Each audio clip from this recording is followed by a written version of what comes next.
Jokowi? Jokowi itu adalah orang yang telanjang di siang hari bolong. Siapakah Jokowi itu? Jokowi itu adalah pencuri di siang hari, pencuri di hari siang. Siapakah Jokowi itu? Ada 3 ya kalau nggak salah. Adalah orang yang menjual pepesan kosong dengan lantang. Ya, kalau kita bicara soal bertelanjang di tengah jalan, berarti hal memalukan pun dilakukan walaupun dilihat oleh semua orang. Dan hebatnya apa?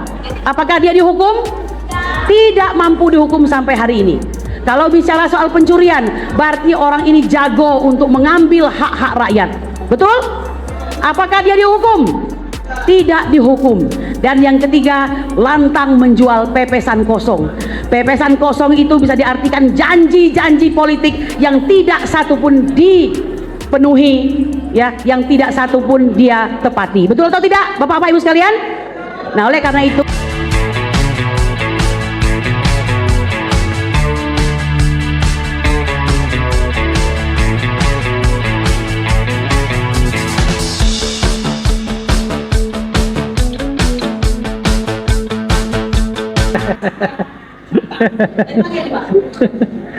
di sini ya, beliau ini jangankan di Jakarta, di Solo pun Colomadu dia geruduk juga. apa yang mau diomongin nih Bang Refli? Assalamualaikum warahmatullahi wabarakatuh. Keren, cadas. Oh bukan, itu acaranya Bang Refli ya. Ini yel-yel saya sendiri nih, walaupun sudah milik umat ya. Merdeka! Merdeka! Merdeka! Saya bertanya, sudah merdekakah kita? Pastinya belum, Bapak-bapak dan Ibu-ibu sekalian ya. Saya ingin mengangkat pada kesempatan kali ini kan judulnya Silat Bang, silaturahmi tokoh bangsa terdiri dari ulama, purnawirawan, politisi, akademisi, aktivis, advokat dan emak-emak, lengkap semua. Jadi dalam perjuangan kita ini sudah lengkap. Tapi mengapa perjuangan kita ini tidak maju-maju? Ya, bukan berarti mengecilkan, tapi seperti belum ada arah yang pasti. Betul atau tidak? Ya, nah Bapak-bapak dan Ibu sekalian, ada tulisan yang sangat bagus dari Bapak Sutoyo Abadi. Saya patut untuk mengangkat kisah beliau ini ya, tulisan beliau ini untuk menjadi pembelajaran bagi kita semua. Ini ada Mas Dono nggak di sini ya? Ini Mas Dono ini benar-benar merupakan bodyguard kami nih, penjaga kami selama kami berjuang di Solo ya. Bapak Ibu sekalian perlu ketahui, bersama Aliansi Rakyat Menggugat, Aliansi Solo Bergerak, kemudian Aliansi Emak-emak Lintas Provinsi, ketiga organisasi tersebut berpadu, kami membulatkan tekad untuk berangkat ke Solo ya. Mungkin ibu-ibu sudah melihatlah videonya ya. Iya, bukan untuk gagah-gagahan Pak, tetapi kami tinggalkan dapur kami demi apa? Demi menunjukkan kepada bangsa ini seperti yang disampaikan oleh ayahanda kita, tokoh bangsa kita M. Nasir. Dia mengatakan apa? Terus berdayung supaya tidak mungkin arus membuat kita hanyut. Ya, ini bagian dari mendayung ini. Acara ini diselenggarakan oleh Bang Refli dan kawan-kawan, mengumpulkan 100 tokoh, menyebutnya dengan nama Silat Bang. Ini adalah merupakan upaya untuk mendayung supaya kita tidak sampai hanyut ya. Jangan mengira bahwa kita ini sudah sampai di tepi pantai. Kita ini masih berada di arus yang kuat. Betul atau tidak? Baik Bapak Ibu sekalian, saya ingin menanyakan kepada Bapak Ibu sekalian. Saya kira judul Adili Jokowi, Makzulkan Fufu Fafa. Dalam tulisan Pak Sutoyo itu mengatakan begini Bapak Ibu sekalian. Dia mengutip tulisan lagi dari Profesor Hafid Abbas, yaitu Bajingan Politik dan Idealisme Akademik. Kisah ini menceritakan bagaimana seorang Benito Mussolini, ya Benito Mussolini mengundang orang-orang tokoh-tokoh Afrika, Ethiopia ya, di Afrika Timur yang sudah membantu dia dalam menjajah atau mengambil kedaulatan rakyat Ethiopia. Orang-orang yang sudah membantu ini diajak ke dalam sebuah pesawat untuk melakukan joy flight atau penerbangan yang mengasihkan, penerbangan yang pokoknya endul lah begitu ya. Nah, para tokoh-tokoh Ethiopia ini mengira bahwa mereka itu diundang dalam rangka untuk dihargai jasa-jasanya yang sudah membantu Benito Mussolini menguasai Ethiopia. Apa yang terjadi Bapak Ibu sekalian? Yang terjadi di atas pesawat, Benito Mussolini menyuruh ya pasukannya agar menjatuhkan setiap orang-orang Ethiopia tersebut dari atas pesawat tanpa menggunakan parasut. Artinya orang-orang itu dibuang satu persatu. Ngeri nggak tuh Bapak Ibu sekalian? Ketika ditanya oleh para katakanlah pembantunya, mengapa Bapak lakukan itu terhadap orang yang sudah membantu perjuangan Bapak? Apa kata Benito Mussolini yang pasti bukan orang yang baik ini? Dia mengatakan, kalau kepada bangsanya saja dia berkhianat, maka apalagi kepada Italia. Ya, kita tahu Benito Mussolini dari Italia.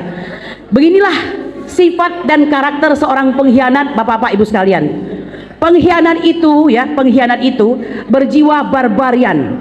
Dalam dirinya tidak ada batasan etika dan tidak ada batasan moral, apalagi batasan hukum. Ya, nah ini kita bicara soal Joko Widodo. Saya ingin menyatakan, apakah Ibu setuju, Bapak setuju mengatakan bahwa beliau ini masuk dalam kategori bajingan politik? Setuju atau tidak? Berani atau tidak untuk mengatakan demikian? Kalau begitu kemana pergerakan kita ini ya? Nah itu Bapak Ibu sekalian, saya katakan tadi, bajingan politik itu tidak mempunyai standar moral, etika, apalagi hukum. Mereka selalu berkubang di dalam apa yang disebut dengan culture of conformity. Jadi mereka ini selalu berkompromi, bahkan menawarkan dirinya seorang perempuan nakal kepada para oligarki. Ya, mereka sediakan saudara-saudaranya untuk disakiti demi tercapainya tujuan mereka. Nah, oleh karena itu, jika seorang Benito Mussolini yang pastinya adalah penguasa yang tidak baik mengatakan bahwa seorang pengkhianat itu tidak baik, apalagi kita yang sudah tahu dan kita orang-orang baik yang tidak ingin dikhianati. Betul? Jadi dalam tulisan Pak Abadi Sutoyo menyatakan, sekali mempunyai perilaku pengkhianat akan selamanya menjadi perilaku pengkhianat. Yang kedua Pak Ibu sekalian, saya sering dalam orasi saya mengatakan, mengutip dari apa yang ditelusuri oleh Tempo. Tempo mengatakan apa dalam bocor alus ya, siapakah Jokowi? Jokowi itu adalah orang yang telanjang di siang hari bolong. Siapakah Jokowi itu? Jokowi itu adalah pencuri di siang hari, pencuri di hari siang. Siapakah Jokowi itu? Ada tiga ya kalau nggak salah. Adalah orang yang menjual pepesan kosong dengan lantang. Ya, kalau kita bicara soal bertelanjang di tengah jalan, berarti hal memalukan pun dilakukan walaupun dilihat oleh semua orang. Dan hebatnya apa? Apakah dia dihukum? Tidak mampu dihukum sampai hari ini. Kalau bicara soal pencurian, berarti orang ini jago untuk mengambil hak-hak rakyat. Betul? Apakah dia dihukum? Tidak dihukum. Dan yang ketiga, lantang menjual pepesan kosong. Pepesan kosong itu bisa diartikan janji-janji politik yang tidak satupun dipenuhi, ya, yang tidak satupun dia tepati. Betul atau tidak, Bapak-bapak Ibu sekalian? Nah, oleh karena itu, terakhir saya ingin mengatakan begini, Bapak Ibu sekalian. Kita berjuang sudah hampir beberapa tahun ya. Kita ini sebelum jadi pendukung Pak Anies, kalau ada yang mendukung Pak Anies ya, kita pendukung siapa? Pendukung Pak? Jangan malu-malu. Sebelum mendukung Pak Anies kita pendukung siapa? Pendukung Pak Prabowo ya. Tentu dengan kondisi bahwa beliau adalah antitesa dari Joko Widodo. Kapan kita berubah? Ketika dia menyatakan Jokowi adalah gurunya, kan begitu ya. Waktu berlalu, Pilpres terjadi. Kita tidak menyatakan bahwa itu Pilpres yang jujur. Kita tahu betul bansos berjalan, ya, kecurangan-kecurangan terjadi, kita tahu betul. Tapi seiring waktu berjalan, kita tahu bahwa pemimpin Indonesia harus ada. Indonesia wajib ada pemimpin. Lalu Indonesia yang masyarakatnya baik ini, ya, sangat ramah tamah, pemaaf dan gampang pelupa ini, melupakan semua kejadian. Sampai kita mengatakan kalau ada dosanya kita maafkan dah. Yang penting Indonesia ada yang memimpin dan dia berubah. Betul atau tidak? Tapi apakah itu akan terjadi? Wallahu alam bisawab. Namun awal-awalnya sudah terasa yang nggak enak. Misal, apakah pantas seorang presiden mendatangi mantan presiden yang boleh dibilang kekuasaannya sudah tidak ada apa-apa lagi? Ya, ini nggak pantas. Saya malu sebenarnya, terus terang saya mengatakan, ya kan? Lalu pantaskah Sri Mulyani Indrawati yang sudah boleh dikatakan malang melintang dalam dunia ekonomi Indonesia, bahkan turut memporak-porandakan ekonomi, masih dipilih juga menjadi Menteri Ekonomi. Untuk apa Ratu Palak ini dipilih kembali? Betul atau tidak? Nah, jadi banyak hal-hal yang tidak sesuai. Bahkan terakhir kemarin dalam perjalanan ke luar negeri, mohon maaf ya Bu, saya ini punya jiwa untuk senantiasa mengkoreksi. Jadi jangan diapa-apain, orang mengkoreksi kok sayang pada negara ini gitu. Kita sudah agak slip of tongue ya. Ketika 9 dash line yang sekarang sudah menjadi 10 dash line itu kok ada kesempatan untuk dibicarakan. Ini fatal sekali. Nah, mungkin apakah ini kesalahan dari Menteri Luar Negeri kita yang masih muda itu, nggak ngerti lah ya. Nah, semoga Pak Ibu sekalian, memang waktunya belum 100 hari.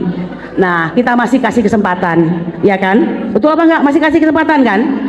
Nah, kalau begitu, wahai Bapak Prabowo yang kami cintai, dengarkanlah suara kami, ya. Kalau Bapak dikelilingi orang-orang yang tidak memperbolehkan kami mendekati Bapak, Bapak dong dekati kami. Tanyakan apa yang diinginkan oleh bangsa ini. Betul nggak betul? Ya, putuskanlah hubungan dengan si Mulyono itu. Walaupun saya nggak boleh loh ngomong Mulyono, dimarahin Bang Egi. Mulyono itu memang diinginkan beliau supaya kita manggil beliau begitu karena nama dari pemilik ijazah yang dia kuasai pada hari ini begitu ya. Nah, lalu saya tanya, ibu yang cantik-cantik, gagah perkasa, bapak-bapaknya, TNI kita yang hebat-hebat, apakah Anda bersedia dipimpin oleh Wapres Fufu Fafa itu? Kalau saya mohon maaf ya Pak, ini bukan soal rasis, bukan soal menghina, bukan. Nggak cocok ya. Dari caranya saja sudah haram konstitusi. Masih tetap juga dilantik. Padahal harusnya dia diproses begitu. Nah, mudah-mudahan Bang Roy Suryo dan kawan-kawan akan bisa membuat ini menjadi pintu masuk untuk mencapai tujuan kita, makzulkan Fufu Fafa. Betul? Saya kira demikian saja. Nanti kalau saya nambah lagi bisa roboh pula ini kan. Berapa orang mesti mengeluarkan uang lagi ini? Saya silakan waktu saya untuk karena saya Pak Sugeng Waras lewat Bang Refli Harun. Demikian saja. Subhana rabbika rabbil izzati amma yasifun. Wassalamu alal mursalin. Walhamdulillahirabbil alamin. Merdeka!